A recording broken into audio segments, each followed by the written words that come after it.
በዛም ጭምር ነው ዛሬ በድጋሚ ጠራንሽ ማለት ነው። እና አንቺ ጋር ያሉትን ነገሮች በሙሉ በግልጽ ንገሪኝ። እኔም አእምሮ የነፃ እንዲሆን ስለምፈልግ ማለት ነው። እና እያንዳንዱን ነገር እንድትነግሪኝ እፈልጋለሁ። እኔም እሺ፣ ችግር የለውም። ሁሉም ነገር አስረዳሃለሁ። ግን ደግሞ ትናንትና የተነጋገርነው አንተን ብቻ እናገርሃለሁ ያልኩህ አይደል? ሰው ከይቅርታ ጋር ብዙ ሄደሽ እኔ እና እሱ ብናወራ ደስ ይለኛል። ምን ችግር አለው? ያው እኮ ነው ማውራት የፈለግሽውን አብረን ማውራት ትችያለሽ። አዎ፣ ግን ደግሞ አሁን እኔ ከእሱ ጋር ነው ማውራት የምፈልገው። ማለት ጉዳዩ እኔ እና እሱ ነው። በእኔና በሱ ጉዳይ ደግሞ ከዚህ በኋላ በፊት አልገባም ብለሽናል። እኔ እና እሱ ማውራት ያለብንን ነገር ብቻችን እንድናወራ ብትሳይን ደስ ይለናል። ሩታ፣ አንቺም እኮ ብቻዬን እመጣለሁ ብለሽ ኤፍሬም ልይዘሽ ነው የመጣሽው አይደል እንዴ? እኮ እሱንም ይመለከታል እኮ ብለሃል አይደል? እንዲ ሀሳቡ እሱንም ይመለከታል ስላልክ፣ ስለዚህ እሱን የምጠይቀው ነገር ካለ ሁለታችንም እንሂድ። እሱ ማውራት የሚፈልገው ነገር አለ አይደል? እሱም እኮ እንዲያወራን የጠራኸው አይደለ? ስለዚህ ማውራት ያለብንን ደግሞ ሶስታችን እንድናወራ ነው እንፈልገው። ምን ችግር አለው? እኔ እያለሁ ብታወሩ ችግር አለው አላልኩም እኮ። ግን ደግሞ የኔ ፍላጎት ከእሱ ጋር ማውራት ነው። ክርክር ውስጥ ጭቅጭቅ ውስጥ ምናምን መግባት አልፈልግም። እንደዛ ከሆነ ኤፋም ወጥቶ ሁለታችሁ ብቻ ለምን አታወሩ? እኔ ማውራት ፈልገው ነገር አለ፣ እሱም መንገር ፈልገው ነገር አለ። ለዛ ነው የመጣሁት እንጂ ሩታን ተከትዬ ምናምን ሳይሆን እኔ ራሱ እሱም ማውራት ፈልገው ነገር ስላለ ነው የመጣሁት። አለሽ ችግር የለውም። ጊዜ አካባቢ ላውራቸውና እመጣለሁ። ችግር የለም። ለምን እኔ ዛሬ በደንብ ነገሮችን መፍታት ስለምፈልግ እያንዳንዱን ነገር ይንገሩ። በቃ ይንገሩ ካለሁኝ እዚሁ አካባቢ ደውልልኝ ስጨርስ። በቃ እስከዛ ይዘዋል። ሰላም ነው። ለማንኛውም ማውራት እንችላለን ብዬ አስባለሁኝ። ያው ዛሬ ነፃ ሆኖ አእምሮዬ እያንዳንዱን እውነት አለ ብለሽኛል። እኛ ጋር ያለው እውነት አለ፣ ማንም የማያውቀው ነገር ለአንተ የምንነግርህ እውነት እኛ ጋር ነው ያለው ብለሽኛል። እና ስለዚህ አሁን ጎኔ ላይ ማንም የለም፣ አጠገቤ ላይ ማንም የለም። ማውራት መፈልጋቸውን ነገሮች በሙሉ ኤፍሬምም አንቺም እናንተ ጋር ያለውን እውነታ እንድትነግሩኝ ይፈልጋለሁ። ለምን እንደ አንድ ሰው እኔ አእምሮዬ እየተጎዳ ነው ያለው፣ ለምንድን ነው የተጎዳው ማወቅ እፈልጋለሁ። እንደዚህ የሰው ልጅ ያለ ምክንያት እንደዚህ ሊሆን አይችልም እና እንደዚህ የሆንኩበትን ምክንያት ማወቅ እፈልጋለሁ ከእናንተና ለዛም ነው ፈቃደኛ ሆኜ ላገኘሽ እንትን ያልኩት ማለት ነው። በመጀመሪያ ደረጃ ይቅርታ፣ እኔ ቀድሜ ላውራና ካልሆነም የሆነ የሚሄድ ካለብኝ እሄዳለሁ። በመጀመሪያ ደረጃ ያው እንደዚህ በመሆን በጣም ደስተኛ ነኝ። ግን ደግሞ አንድ መናገር ፈልገው ነገር አለ። አንቺም የራስሽ ህይወት ኑሪ፣ እኔም የራስ ህይወት እኖራለሁ ብላችሁ ተለያይታችሁ ነበር። አንተም ከኤርሜላ ጋር እየኖርክ ነበር ላይፍን፣ እሷም ልጇን እያሳደገች ነበር።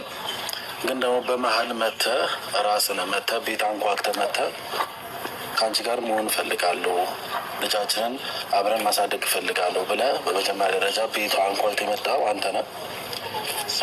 በሁለተኛ ነገር ደግሞ ይህ ሁሉ ነገር ሲፈጠር፣ ይህ ሁሉ ነገር ሲካሄድ እኛ ከአንተ አጠገብ ነበርን። ያም ደግሞ የሆነው ነገር እነ ቡዜም እነ ዴቭም ሁሉም ሰው መጥቶ ሲጮህ ሁሉ ነገር ሲያደርግ ደህና ነው እያልን ነበር። ያ ደግሞ ያስባለን ነገር እነሱ ከሄዱ በኋላ አንተ በምትሰጠን መልስ ነው። አሁንም እነሱ ሲሄዱ የምንጠይቀህ ጥያቄ ነበር። ያ የምንጠይቀህ ጥያቄ ፈቃደኛ ነው ወይ ከሩታ ጋር ከኔ ጋር በመሆን እሷም እያለች ነበር። አንተም መልስክ በሰዓቱ አዎ ከአንቺ ጋር ነው መኖር ፈልገው እያልክ በተደጋጋሚ መልስ እየመለስክ ነበር። ደህና ነው ወይ ስንል አዎ ደህና ነኝ ብለህ መልስ እየመለስክ ነበር። ያ ነው ከአንተ መልስ እየሰማን ስለሆነ ነው ሌሎችም እየተጋፈጥን የነበረው። እኔ ጋር ያለው እውነት ባጭሩ ይህ ነው። ሩታዬ ማውራት የምትፈልጊው ነገር ካለ በዩ። እኔም ደግሞ ሩታንም አግዤ የሆነ ነገር እያደረግኩ የነበረው ከአንተ መልስ እየሰማሁ ስለነበረ ነው። ይህ ነገር ደግሞ በሰዓቱ ልናስረዳቸው ስንሞክር እነሱ በጣም እየጮሁና እኛን እንዲረዱ ፈቃደኛ አልነበሩም። ከአንድም ሶስትም እናንተ ከወጣችሁ በኋላ ልጁ ሰላም ነው መልስ እየመለሰልን ነው እያልኳቸው እነሱ ይህ ነገር ሊቀበሉት አልቻሉ ነበር። እኛ ጋር ያለው እውነት አንተ የምትለን ነገር ይህ ነበር። ይህ ነው እኔ ጋር ያለው ነገር። እሺ ቆይ ይቅርታ፣ ሩታ ከማውራት በፊት ለእሱ ጥያቄ ላቅርብለት። እኔ ከኤርሜላ ጋር ቀለበት እንዳደረግኩኝ ታውቃለህ። ከኤርሜላ ጋር አብሬ እንደሆንኩኝ ታውቃለህ። እንዴት ከመሬት ተነስቼ እኔ ሩታን ከአንቺ ጋር ነው መሆን የምፈልገው ምናምን ልላችሁ አልኩኝ። እንዴት ሊሆን ይቻላል እኮ እኛም እሱ ነገር ግራ ገብቶናል። እኛም እሱ ነገር እስከዛሬ ጥያቄ ፈጥሮብናል። ግን ደግሞ አንተ አሳምናታል። በቃ እስከዛሬ ስላደረግኩሽም ነገር ስለበደልኩሽም ነገር ይቅርታ ብለህ ወደ ቤቷ የመጣው አንተ። እኛ በፍላጎት ወይም ደግሞ አንተን ጎትጉተን ቤት ድረስ አላመጣናል። ራስህ መጥተህ ነው ስላደረግኩሽ ነገር ስለ ሁሉም ነገር ይቅርታ፣ ያለፈውን ህይወቴ ረስቼ ከዚህ በኋላ ከአንቺ ጋር መኖር እፈልጋለሁ፣ ከልጅ ጋር መኖር እፈልጋለሁ ብለህ የመጣው አንተ ነህ። ያ ሁሉም ነገር እያደረግክ ያለው ደግሞ አንተንም እንደዛ ነገር ጥያቄ የነበረው በራስህ ፍላጎት ነው። ምንም አውቀው ነገር የለም። እሺ በራሴ ፍላጎት ከሆነ ለምን እናንተ የምትሉኝን እናንተ አድረግ የምትሉኝን የእናንተን ፍላጎት የእናንተን ሀሳብ ብቻ ለምን እየተከተልኩ ነበር?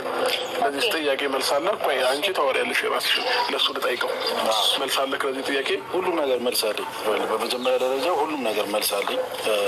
ይህ ሁሉ ነገር ስናደርግ እኛ ሶስታችን ከቤት ጨርሰን ነበር እየመጣ የነበረው። ያ ሁሉ ነገር ደግሞ ሲፈጠር አንተ ነው ሄርሜላ እንደማትፈልጋት እየነገርከኝ የነበረው። ያ ሁሉ ነገር ደግሞ ስታደርግ በቃ ልጁንም ከዚህ በላይ አያስጨንቁት ብለን ሄርሜላንም መወሰን ያለብን ነገር የወሰን ነው። ገብቶሃል? ያ ሁሉ ነገር ግን እያደረግን የነበረው ከአንተ ሀሳብ ተነስተን ነው። አልፈልግሽም እያልካት ስለነበረ የአንተን ሀሳብ ለመቀበል ሄርሜላ ከአሁን በኋላ አጠገብህ እንዳትደርስ ብዙ ነገር እያደረግን ነበር። ይህም አይቀር ነገር ግን ደግሞ ያ ሁሉ ነገር እያደረግን የነበረው የአንተ ሀሳብ ተቀብለን ነው። በራሳችን ፈጥረን ምንም ያደረግነው ነገር የለም። አሁንም ቢሆን እሺ ሩታ አንቺ ጋር ያለው ነው እውነት ንገረኝ እና ልጠይቅሽ የምፈልጋቸው ነገሮች አሉ። እነሱን ነገሮች ደግሞ ጠይቅሻለሁ። እሺ ትናንትና ስንገናኝ ምን ብለሻል? እኛ ጋር ነው እውነታውን የምታገኘው፣ እውነት ያለው እኛ ጋር ነው። ስለዚህ ይህንን እውነት ማወቅ ከፈለግ ብቻዬን ቀጥረህ አግኘኝ ብለሽኛል። ይኸው ብቻሽን ቀጥሬሻለሁ። አንቺ ጋር ያለው የቀጠርኩበት ምክንያት ምን እንደሆነ ታውቃለህ? ጭቅጭቅና ክርክር እንዳይነሳ ስለምፈልግ ነው እንጂ ኤፍሬም ካወራው የተለየ ሀሳብ የለኝም። ምንም ቢሆን በተደጋጋሚ ቤት ትመጣ ነበረ፣ እሱን አትክድም። ትመጣ ነበረ፣ ልጅህን ታያለህ። ከዛ ልጅ ናፈቀኝ፣ አብረን መቆየት እንችላለን፣ አብረን መጫወት እንችላለን የሚሉ አንዳንድ ጥያቄዎችን ታነሳለህ።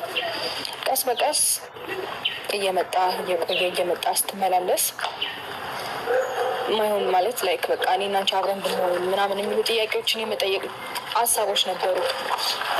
ጥያቄ ላነሳ የቻልኩት ከምን አንጻር ነው? እሱን እኔ ማወቅ አልችልም፣ ያንተን ፍላጎት ማወቅ አልችልም። ግን ደግሞ በጣም ባለፈው ህይወት በጣም እንደበደልኩሽ፣ በጣም እንደጎዳሁሽ እና በጣም እንደጸጸተኝ ልነግርሽ እፈልጋለሁ እያልኩ በተደጋጋሚ ትነግረኝ ነበረ። እኔም ደግሞ በእንደዛ አይነት ሀሳብ እርግጠኛ እንደሆንክ ደጋግሜ ጠይቅህ ነበር። ስለዚህ አንተ እርግጠኛ መሆንህን ሳቅ በቃ ከህይወታችን መውጣት ያለባቸውን ሰዎች እናስወጣና አብረን መሆን እንችላለን። ልጄም ያለአባት አያድግም፣ እኔም ህይወቴን ቤቴን በስነስርዓት መብራት እንጀምራለን አልኩክ።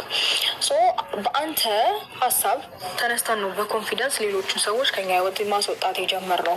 ሲቀጥል ደግሞ አንተ ለምታደርጋቸው ለእያንዳንዱ ነገሮች ቤት ውስጥ የምትነግረን ሀሳብ ነው እዛች ጋር እየተገበርን የነበረው። ከህይወቴ እነዚህን ሰዎች ማስወጣት ፈልጋለሁ። በጣም ብዙ ነገር ጸጽቶኛል። በጣም ብዙ ነገሬ ከአንቺ ጋር ነው ያለው አልከኝ። እኔም ማለት አመንኩ። እንዴት እንዳመንኩ ባላውቅም ግን አመንኩ።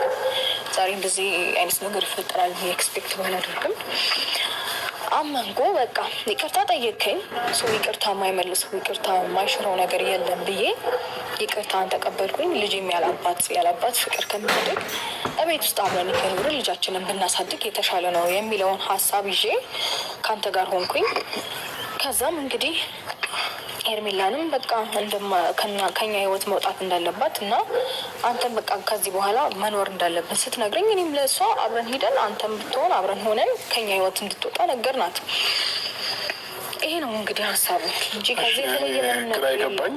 እሺ እነዚህን ነገሮች አሁን አንቺ የምታያቸውን ነገሮች ምናምን እኔ ማስታወስ አልቻልኩም። እኔ አሁን ጥያቄ እየፈጠረብኝ ያለው ነገር ያ ነገር ምን ሆኜ ነው? እሺ ይኸውልህ እንደዛ ሆነ እኮ ስትመጣ አሁን ማስታወስ አልቻልኩም ብዬሻለሁ። ይኸውልህ አንተ እንደዛ ሆነ ስትመጣ እኛ አምነን ነበር የተቀበልነው። ዛሬ ላይ ግን ያንን ነገር አላስታውስም እንደምትል በምንም ማወቅ አልችልም። ምክንያቱም ያኔ ጤነኛ ነበር። ያኔ ስትመጣ በትክክልና በስነስርዓት ነበር እያወራህን የነበረው። ልጅ ለማየት ስትመላለስ በጣም በስነስርዓት ነበር እያወራህን የነበረው። ሲቀጥል ደግሞ ኤፋ እያንዳንዱ